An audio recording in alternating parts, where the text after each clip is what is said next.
বর্তমানে সুজুকির যে হায়াসিসির বাইক 250 সিসির বাইকটা লঞ্চ হয়েছে, সেই বাইকটা সম্পর্কে কিছু বলতেন।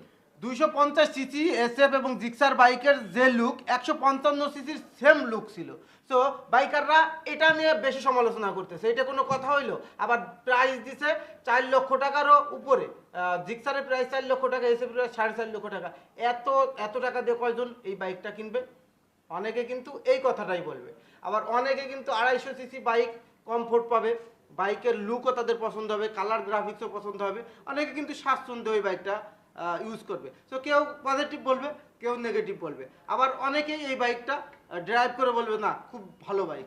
সব থেকে বড় কথা হচ্ছে প্রত্যেকটা কোম্পানি হায়ার সিসির বাইক লঞ্চ করবে, হায়ার সিসি বাইক আসবে, বাইকাররা প্রত্যেকটা বাইকই কিনবে কম বেশি।